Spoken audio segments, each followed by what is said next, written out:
நேத்து என்னமோ பெரிய புடுங்கி மாதிரி பேசிட்டு போனியாமே, இன்னைக்கு நீ சொன்ன இடத்துக்கு நான் வந்துட்டேன். ஏடுறா பணத்தை. ஏய் ராட்சசி, முதல்ல என்னோட பேப்பர் எடுறி. மாமா இந்நேரம் ஊரை விட்டு போயிருப்பான்ல நினைச்சேன். யார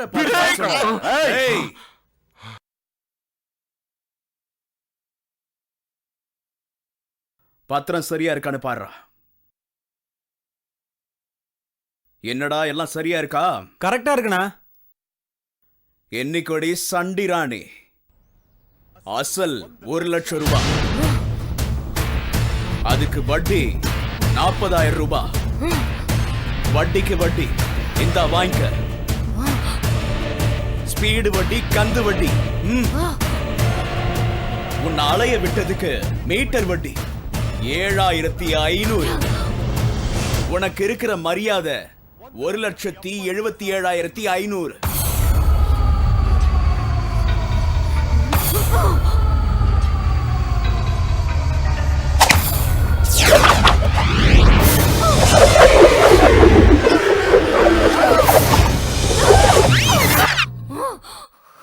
டேய், என்ன வேடிக்கை பார்த்துட்டு இருக்கீங்களா? முதல்ல அவனை கண்ட துண்டமா வெட்டி போடுங்க.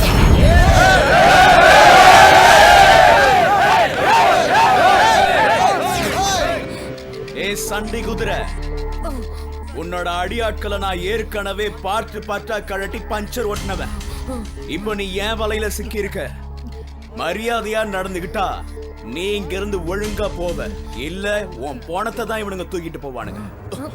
ஏய், நீ தொட்டது யாரு தெரியுமா? என்ன நான் யாருன்னு தெரியுமாடி? என்னோட இமேஜ் என்னன்னு தெரியுமாடி?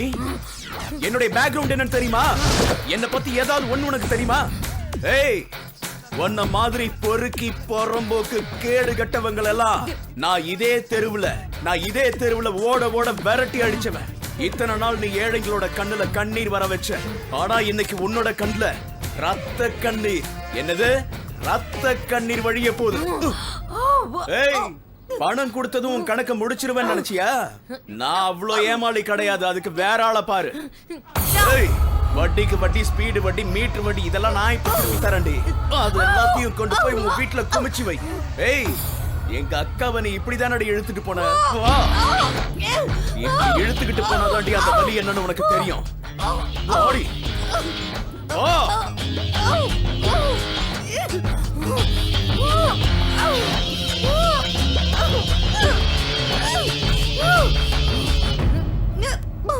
ஏய், இதுவரைக்கும் மானத்தோட வாழ்ந்துகிட்டு இருந்த எங்க அப்பாவை அவமானப்படுத்திட்டல.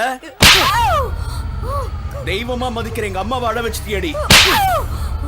நீ பொண்ணா இருந்தோம் கர்ப்பிணியா இருக்கிற எங்க அக்காவை அழ வச்சு சித்திரவதை பண்ணிட்டியடி. உன்ன மாதிரியே ஸ்பீடு வட்டி, கந்து வட்டின்னு எல்லாத்தையும் திருப்பி கொடுத்துட்டு மொத்தமா உன் கணக்கு தீர்த்துட்டேன். கணக்கு சரியாயிடுச்சு.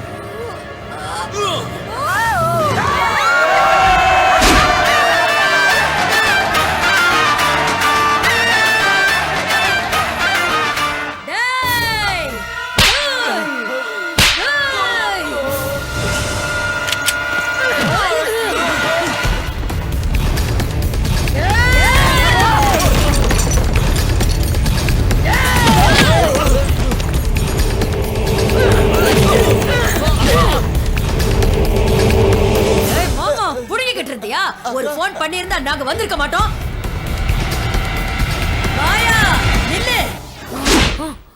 மம்மி, அவன் கதையை முடிச்சிட்டு வர. அவனை சுட்டு கொல்ற வரைக்கும் என் மனசுக்கு நிம்மதி கிடைக்காது.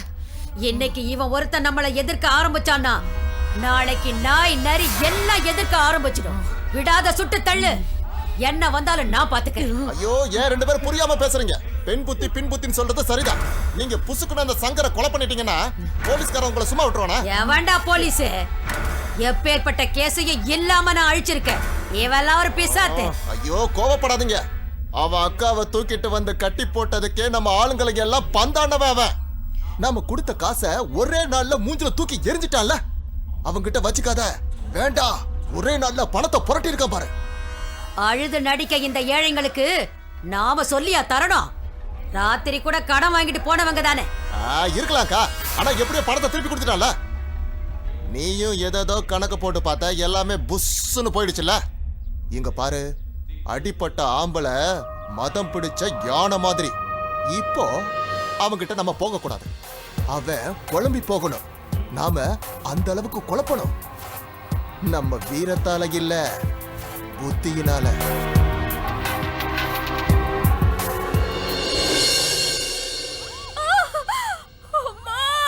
இவங்களுக்கு சிசரின் பண்ணோம், சீக்கிரம் ரெடி பண்ணுங்க போங்க.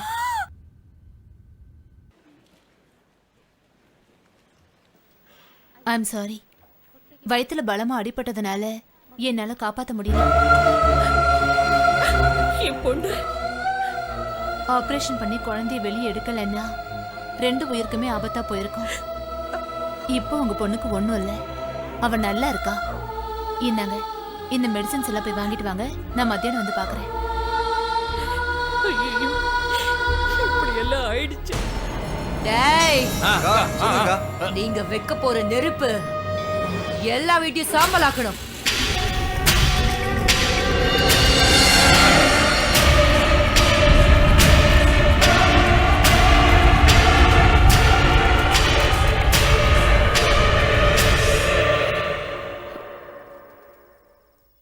சங்கர் இன்னும் வரலையாமா? வெளியில டாக்டர் கிட்ட பேசிட்டு இருக்கோமா? நான் நாளைக்கு வந்து பாக்குறேன். சரிங்க டாக்டர். சங்கரோ, சங்கர், நம்ம தெருவுல இருக்கிற எல்லா வீடும் தீ பிடிச்சிருச்சுப்பா. வா சீக்கிரமா போலாம் வா.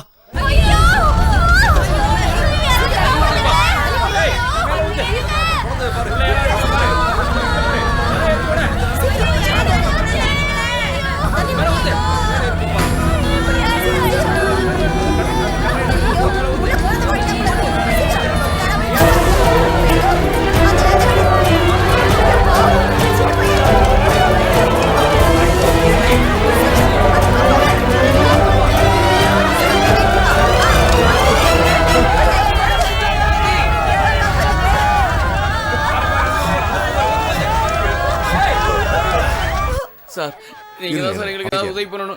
எங்க பிள்ளை குட்டி எல்லாம் தெருவுல நிக்குது சார். கவலைப்படாதீங்கப்பா. உங்க வீட்ல இருந்த பொருட்கள்லாம் எரிஞ்சு போனதை நானே நேர்ல பாத்துட்டேனே. நான் உடனடியா கவர்மெண்ட்டுக்கு ரிப்போர்ட் கொடுக்குறேன். நீங்க எதுக்கும் கவலைப்படாதீங்க. சார், நாங்க எல்லாரும் சேர்ந்து இன்னைக்கே கவர்மெண்ட் மனு கொடுக்கிறோம் சார். அவசரப்படாதீங்க. இது ஒன்றும் சீக்கிரமா முடியற வேலை இல்ல. முதல்ல தணிக்கை பண்ணணும். அதுக்கப்புறம் கவர்மெண்ட் ஆர்டர் போட்டதுக்கு அப்புறம் தான் பணம் கிடைக்கும். எத்தனை நாள் சார் ஆகும்? 1 மாசம் 2 மாசம் கூட ஆகலாம். ஃபார்மாலிட்டிஸ் நிறைய இருக்கு. அரசாங்கம் உதவி எதிர்பார்த்துருந்தோம்னா நம்ம சீக்கிரம் வீடு கட்ட முடியாது. நாமளே ஏதாவது முயற்சி பண்ணி தான் வீட்டை கட்டி ஆகணும். நாமளே வீடு கட்டிக்கலாம்னா நம்ம கிட்ட எங்க அவ்வளவு பணம் இருக்கு? கடன் வாங்கியாவது கட்டலாம்னா யார் நம்மளை நம்பி கடன் கொடுக்குறாங்க சொல்லு? கந்து வட்டிக்காவது பணம் வாங்கி நம்ம வீட்டை கட்டி ஆகணும். பிள்ளை குட்டிக்கு படுற கஷ்டத்தை என்னால பார்க்க முடியலப்பா. இப்படியே போச்சுன்னா நம்ம குழந்தை குட்டிங்க எல்லாம் போய் சேர்ந்துருவாங்க. நீ சொல்றதெல்லாம் சரி. நம்மள நம்பி யாரு கடன் கொடுப்பாங்க சொல்லு? வேற யார் இருக்காங்க? வட்டிக்கார நாகமாதா. அவ கையில கால விழுந்தாவது வட்டிக்கு பணம் வாங்குவோம். எவன்டா அவன் இந்த பரதேசிகளை எல்லாம் உள்ள விட்டது? நான் என்ன சத்திரம் சாவடியா நடத்திக்கிட்டு இருக்கேன்? தான தர்மம் பண்றதுக்கு. யாருக்கு வரக்கூடாது. போங்கடா. சொன்னா கேட்க மாட்டீங்க. யாருக்கு அங்க பணம் கிடையாது. போங்கடா. வேற எங்கேயும் உங்களுக்கு கொடுக்க மாட்டேங்கிறாங்களா? எங்கேயும் வந்து தொல்லை பண்றீங்க? ஏய், நில்லுங்கடா. நீங்க எல்லாரும் புது வீடு கட்டுறதுக்கு எவ்வளவு பணம் தேவைப்படுமோ அதை நான் உங்களுக்கு கொடுக்கறேன். உனக்கு புத்தி கெட்டு போச்சா? அவங்களுக்கு வாழ வழி இல்ல, எல்லாம் எரிஞ்சு போச்சு. நம்ம கடன் கொடுத்தோம்னா 1 பைசா கூட திரும்ப வராது. என்ன முகத்தை பாக்குறீங்க? அந்த ஆட்டோ சங்கர் உங்க லீடர். அவன் ஷூரிட்டி கொடுத்தா நான் பணம் கொடுக்கறேன். போய் அவனை கூட்டு வாங்க. சங்கர்னா, அந்த நாகமாட்ட நாங்கெல்லாம் கடன் கேட்க போனோம். அந்த நாகம்மா பணம் கொடுக்க மாட்டேன்னு விரட்டுனா. ஆனா அவ பொண்ணு கடன் கொடுக்குறேன்னு சொல்றா. நீ ஜாமீன் கொடுத்தா அவ எங்களுக்கு கடன் கொடுக்குறேன்னு சொல்றா. ஆமா சங்கரண்ணா, நீங்க ஜாமீன் கொடுக்கலன்னா நாங்க புள்ள குட்டிங்களோட நடுரோக்குல நிக்க வேண்டியதுதான். இங்க பாருங்க, உங்களுக்கெல்லாம் நல்லது நடக்குதுன்னா நான் எது வேணாலும் செய்யறேன். வாங்க போலாம்.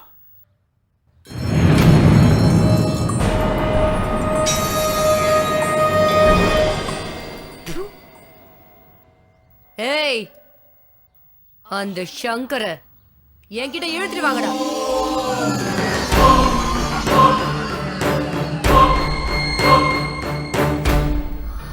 சங்கர், உனக்கு ரொம்ப வயசாயிடுச்சு, அதனால ரிட்டையர்மெண்ட் கொடுத்துடலான்னு இருக்கு.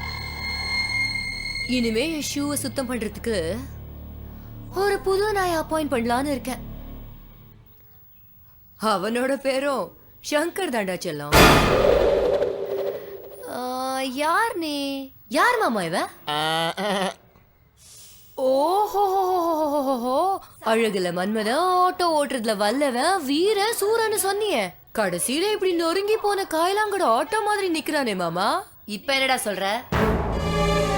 சே சே சே சே சே, நீ இப்படி கேடு கட்ட சின்னமா இருப்பேன்னு நினைக்கலடா.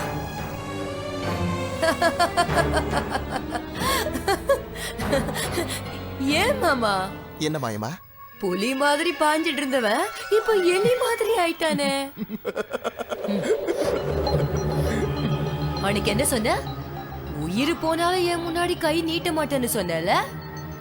எங்கடா போச்சு அந்த வீரம்? இப்பவாவது புரிஞ்சுதாடா உனக்கு பணக்காரங்களுக்கும் ஏழைங்களுக்கும் இருக்கிற வித்தியாசம்? இதோ நிக்கிறாங்களே இந்த பிச்சைக்காரங்க, அவங்களுக்கு வீடு எரிஞ்சு சாம்பல் ஆயிடுச்சான். பணம் கேட்டு வந்திருக்குங்க, தூக்கி எறிறேன். ஆனா நான் போடுற கண்டிஷனுக்கெல்லாம் நீ ஒத்துக்கணும். ஒத்துக்குவியா? மாமா, இதுல என்ன எழுதிருக்குன்னு உனக்கு தெரியுமா? எத்தனை பேருக்கும் கொடுக்கிற பணத்துக்கான பொறுப்பை நீதான் ஏத்துக்கணும். கரெக்டா 30 நாள் முடிஞ்ச உடனே வட்டி பணத்தை கொண்டு வந்து அம்மா காலடியில போட்டுடணும். ஒருவேளை உன்னால கொடுக்க முடியலன்னு வச்சுக்கோ, நீ எங்க மாயம்மாவுக்கு அடிமையா இந்த வீட்டுல இருந்தே வேலை செய்யணும். ஆபீஸ் மாதிரி வேலை முடிஞ்சதும் போயிடலாம்னு நினைக்காத. 24 மணி நேரமும் இங்கே தான் இருக்கணும். எங்க அம்மாவுக்கு கை காலெல்லாம் அமைக்கி விடணும். அவங்க துணிமணிய துவைக்கணும். அவங்க ஷூக்கு பாலிஷ் போடணும். அவங்க பல்லுல இருக்கிற குச்சிய தூணு துப்புனா கூட கிரிக்கெட் பால் மாதிரி கேட்ச் பிடிக்கணும். வீடெல்லாம் தினமும் துடைக்கணும். இது எதுக்கும் எதிர்த்து பேசக்கூடாது. சம்மதமா? அவ்வளவுதான். இதத்தான் பத்திரத்துல எழுதியிருக்கோம். எதுக்கெல்லாம் சம்மதம்னா வந்து சைன் பண்ணு. வாழ்க்கை வீணடிச்சுக்காத. அவ வேணும்னு இப்படி எல்லாம் செய்யறா சங்கர். இவகிட்ட கடை வாங்குறத விட கஞ்சியை குடிச்சு ரோட்ல இருக்கலாம் சங்கர். இப்பவே இவ்வளவு திமிரா பேசுறாள இவ. வட்டி கொடுக்க ஒரு நாள் லேட் பண்ணாலும் நம்மள பாடா படுத்திடுவா. தயவு செஞ்சு இதுக்கு ஒத்துக்காத. நான் சொல்றதை கேக்குறீங்களா? என் மேல இருக்க பாசத்துல நீங்க அப்படி பேசுறீங்க. அந்த குழந்தைங்களை பாருங்க, அந்த தாய்களோட முகத்தை பாருங்க. வயிற்றுக்கு சோறு இல்ல, தலைக்கு மேல கூரை இல்ல. இதை விடவா எனக்கு கஷ்டம் வந்துற போது? உங்களுக்கு நல்லது நடக்குதுன்னா எது செய்யவும் நான் தயார். தயவு செஞ்சு பேசாம இருங்க.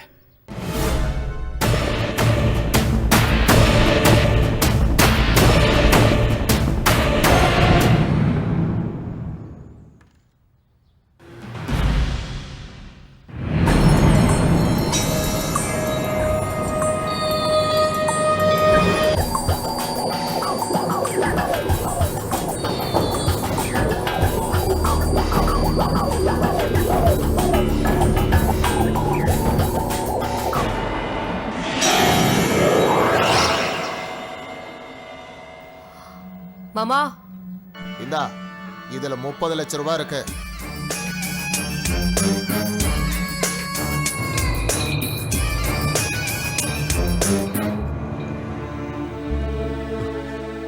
கண்ணை மூடி துறக்கிறதுக்குள்ள எல்லாம் நடந்து முடிஞ்சிருச்சு மாப்பிள்ள. அக்காவை நாங்க நல்லா பாத்துக்கிறோம்னு உங்களுக்கு வாக்கு கொடுத்தோம். ஆனா அதை எங்களால காப்பாற்ற முடியல. எங்களை மன்னிச்சிருங்க மாமா. சங்கர், கீதா எல்லாம் சொன்னா. இதுல உங்க தப்பு என்ன இருக்கு? எல்லாம் நம்ம கெட்ட நேரம். இந்த ஊரை விட்டு கீதா எங்கேயுமே போனதில்ல. அப்படிப்பட்டவளை ஏதோ வெளிநாடுன்றீங்க. இவளுக்கு ஒத்து வருமா? அவ கூட நானும் தானே இருக்க போறேன்.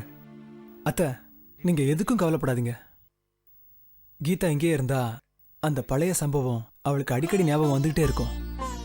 அவளுக்கு ஒரு இடமாற்றம் ஏற்பட்டா அவ எல்லாத்தையும் மறந்துட்டு பழையபடி சிரிச்சுக்கிட்டே இருப்பா பாருங்க. போயிட்டு வரேம்மா. போயிட்டு வாமா.